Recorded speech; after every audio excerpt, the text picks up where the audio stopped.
తిరుపతిలోని మోహన్ బాబు యూనివర్సిటీ యాజమాన్యంపై kidnap case నమోదు కావడం రాష్ట్ర వ్యాప్తంగా సంచలనం సృష్టించింది. ఈ కేసులో సినీ నటులు మంచు మోహన్ బాబు, మంచు విష్ణు సహా యూనివర్సిటీ ఉన్నత స్థాయి సిబ్బంది పేర్లు రావడం రాజకీయ, సామాజిక వర్గాల్లో తీవ్ర చర్చకు దారితీసింది. విద్యా సంస్థల్లో ఫీజుల వివాదం కిడ్నాప్ కేసుగా మారడం కలకలం రేపింది. ఈ వివాదానికి మూలం యూనివర్సిటీలో జరిగిన అక్రమ ఫీజుల వసూళ్లే. ప్రభుత్వం నిర్ణయించిన ఫీజుల కంటే అదనంగా సుమారు 22 కోట్ల మేర విద్యార్థుల నుంచి వసూలు చేశారని రాష్ట్ర ఉన్నత విద్యా నియంత్రణ మరియు పర్యవేక్షణ కమిషన్ APHERMC స్పష్టంగా తేల్చింది. ఈ అదనపు మొత్తాన్ని విద్యార్థులకు తిరిగి చెల్లించాలని, అలాగే 15 లక్షల జరిమానా చెల్లించాలని కమిషన్ ఆదేశించినప్పటికీ యూనివర్సిటీ యాజమాన్యం వాటిని అమలు చేయలేదు. ఈ ఆదేశాలు అమలు కాకపోవడంతో విద్యార్థులు, తల్లిదండ్రుల్లో ఆగ్రహం పెరిగింది. దీనికి నిరసనగా SFI విద్యార్థి సంఘం ఉద్యమానికి పిలుపునిచ్చింది. ఫీజుల రీఫండ్ తో పాటు యూనివర్సిటీపై కఠిన చర్యలు తీసుకోవాలని డిమాండ్ చేస్తూ కలెక్టరేట్ ముట్టడికి నిర్ణయించింది. ఈ నేపథ్యంలో ఫిబ్రవరి 3,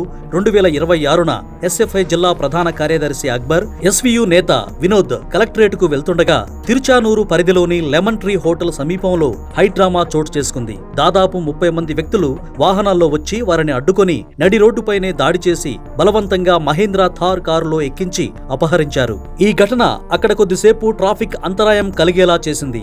ఈ కిడ్నాప్ ఘటనను ప్రత్యక్షంగా చూసిన తోటి విద్యార్థులు వెంటనే పోలీసులకు సమాచారం అందించారు. తిరుపతి SP సుబ్బారాయుడు ఆదేశాలతో పోలీసులు వెంటనే రంగంలోకి దిగారు. GPS ట్రాకింగ్, CCTV కెమెరాల ఆధారంగా వాహనాన్ని గుర్తించి సుమారు గంటసేపు సినిమా తరహా చేజింగ్ తర్వాత చంద్రగిరి మండలం కొంగరవారిపల్లి, శేషాపురం అటవీ ప్రాంతంలో వాహనాన్ని అడ్డుకొని విద్యార్థి నేతలను సురక్షితంగా రక్షించారు. ఈ ఘటనపై తిరుచానూరు పోలీసులు క్రైమ్ నంబర్ 23/2026గా కేసు నమోదు చేశారు. ఈ కేసులో యూనివర్సిటీ PRO సతీష్, మోహన్ బాబు, మంచు విష్ణులపై కిడ్నాప్, అక్రమ నిర్బంధం, దాడి, బెదిరింపులకు సంబంధించిన తీవ్రమైన సెక్షన్ల కింద కేసులు నమోదు చేశారు. ప్రాథమిక విచారణలో భాగంగా కారు డ్రైవర్ను అదుపులోకి తీసుకోగా PRO సతీష్ ను రేణిగుంట విమానాశ్రయం వద్ద అరెస్టు చేశారు. యాజమాన్యం ఆదేశాల మేరకే తాము ఈ చర్యకు పాల్పడ్డామని నిందితులు వాంగ్మూలం ఇచ్చినట్లు సమాచారం. అయితే ఈ ఆరోపణలను మంచు విష్ణు తీవ్రంగా ఖండించారు. ఇది తమ విద్యా సంస్థల ప్రతిష్టను దెబ్బతీయడానికి ప్రత్యర్థులు పన్నిన రాజకీయ కుట్రగా ఆయన పేర్కొన్నారు.